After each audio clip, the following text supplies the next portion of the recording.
Welcome back, dinar enthusiasts. This is Bobby Kane, reporting straight from Iraq, bringing you the latest and most exciting updates on the Iraqi dinar and everything you need to know about the country's financial transformation. Don't forget to hit that subscribe button and support the channel to stay ahead of the game with the latest updates. In a political landscape where agreements often come slow and hard-fought, Iraq's parliamentary discourse over the Hydrocarbon Law has captured national and international attention. On Monday, the HCL is set to undergo its second reading, a milestone moment that could finally herald serious progress on a law that has remained in limbo for years. Yet, as optimism brews in some quarters, the friction surrounding Article 12 of the proposed legislation underscores the deeply entrenched divisions that continue to plague Iraq's political and economic trajectory. The Hydrocarbon Law.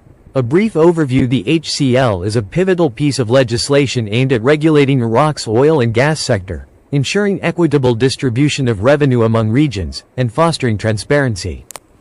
Oil, which constitutes nearly 90% of Iraq's national revenue, is both a blessing and a curse, an economic lifeline and a perennial source of political strife.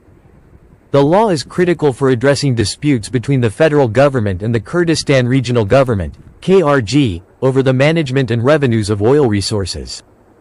Article 12 of the HCL has emerged as a particularly contentious point, with political blocs sharply divided over its provisions. The clause is believed to outline mechanisms for revenue sharing and decision-making authority over oil contracts, issues that strike at the heart of Iraq's complex federal structure. Political stalemate over Article 12. Sources within Iraq's Parliamentary Finance Committee have revealed that political blocs remain deadlocked over amending Article 12. This gridlock is emblematic of the broader tensions between Baghdad and the semi-autonomous Kurdish region. The KRG, which maintains its own oil agreements with international companies, has long resisted what it perceives as federal overreach. Conversely, Baghdad seeks greater control over oil production and revenues to ensure equitable distribution among provinces. The disagreements are not merely ideological, they are rooted in decades of mistrust and competing visions for Iraq's governance. Some factions fear that conceding too much autonomy to the KRG could embolden other regions to seek similar privileges, potentially destabilizing the fragile balance of power. Second reading. A pivotal moment despite the impasse, Monday's scheduled second reading of the HCL represents a glimmer of hope. Insiders suggest that if the reading goes smoothly, the Parliament could move swiftly to a third reading, potentially finalizing the law. Such rapid progress would be unprecedented, given the history of delays and setbacks surrounding the HCL. The stakes are high.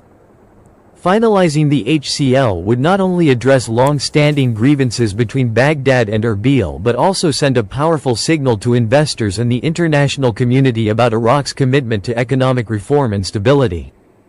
However, failure to resolve the disputes could deepen divisions and perpetuate the economic inefficiencies that have plagued Iraq for years. Boom or bust? What's next for the HCL? The anticipation surrounding the HCL's progress is palpable. Proponents argue that its passage could unlock Iraq's full economic potential, creating a framework for foreign investment and infrastructure development. The law is also seen as a key to reducing corruption and ensuring that oil wealth benefits all Iraqis, rather than being siphoned off by a select few. Yet, there are skeptics who caution against premature optimism. Even if the HCL clears its second and third readings, implementation will be a daunting challenge. Questions about enforcement, compliance, and monitoring mechanisms loom large. Moreover, the deeply entrenched political rivalries that have delayed the law for so long could resurface during its rollout, potentially derailing its objectives. The broader implications of an HCL breakthrough. A finalized HCL would have implications far beyond Iraq's borders. As a major oil producer, Iraq's ability to stabilize its energy sector could influence global oil markets. Moreover, resolving internal disputes over oil could bolster Iraq's standing as a unified state, countering narratives of fragmentation and instability. For ordinary Iraqis, the stakes are deeply personal. Oil revenues fund public services, infrastructure, and employment programs. A fair and transparent system could improve living standards and foster trust in government institutions, an essential step toward national reconciliation. A turning point or another false dawn? As the second reading of the HCL approaches, Iraq stands at a crossroads. The optimism surrounding the law's potential progress is tempered by the reality of deep-seated political divisions. The outcome of Monday's session could either mark a historic breakthrough or reaffirm the challenges of governance in a country still grappling with the legacies of war, occupation, and internal strife.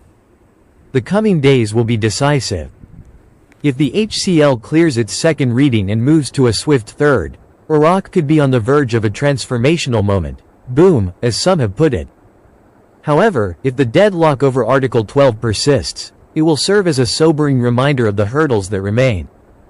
For now, all eyes are on Iraq's parliament.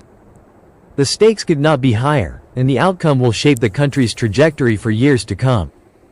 Will Iraq finally overcome its political gridlock to secure its economic future, or will the HCL become just another chapter in a long history of missed opportunities? Only time will tell. Please subscribe my channel and support me. You guys have a great day. Thank you.